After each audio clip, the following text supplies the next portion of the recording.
ఒక చిన్న గ్రామంలో రాము అనే బాలుడు ఉండేవాడు. అతనికి ప్రపంచం మీద ఎంతో ఆసక్తి.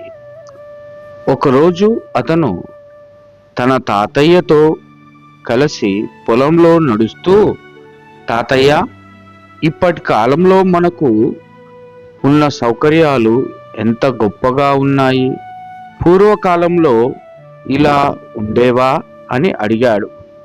తాతయ్య నవ్వుతూ చెప్పాడు, రాము, చాలా కాలం క్రితం మనుషులకు ఇవేమీ లేవు, కానీ వారు ప్రకృతిని గమనిస్తూ కొత్త విషయాలను ఆలోచిస్తూ ఉండేవారు.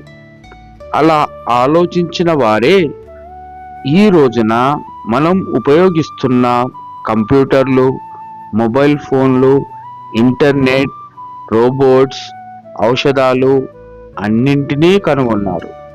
రాము ఆశ్చర్యంగా అడిగాడు, అంటే వారు ఎలా ఆలోచించేవారు తాతయ్య? తాతయ్య సమాధానమిచ్చాడు, వారు ప్రకృతిని జాగ్రత్తగా గమనించేవారు.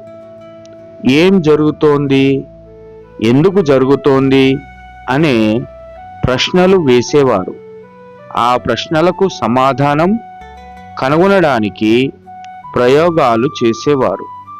ఈ విధంగా వారు నిజాలను తెలుసుకునే ప్రయత్నం చేసేవారు. ఈ ప్రక్రియనే విజ్ఞానం అంటారు. రాము మళ్ళీ అడిగాడు, విజ్ఞానం అంటే ఏమిటి తాతయ్య? తాతయ్య చెప్పాడు, విజ్ఞానం అంటే మనుషులు కలిసి చేసే ఒక పెద్ద ప్రయత్నం. ఇది ప్రకృతి ఎలా పనిచేస్తుందో అర్థం చేసుకోవడం కోసం చేసే అధ్యయనం.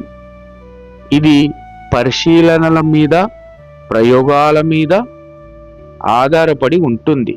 విజ్ఞానం అనేది కేవలం పుస్తకాలలో ఉన్న విషయం కాదు, అది ఒక ఆలోచించే విధానం, నిజాలను కనుగొనే ఒక సాధనం.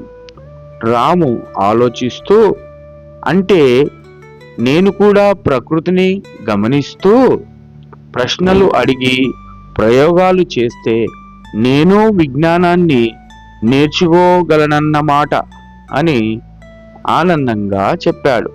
తాతయ్య సంతోషంగా తల ఊపుతూ, అవును రాము, ప్రతి ఒక్కరూ ప్రశ్నలు అడిగి తెలుసుకోవాలనే తపనతో ఉంటే వారు కూడా విజ్ఞాన మార్గంలో ముందుకు వెళ్ళగలరు అని అన్నాడు.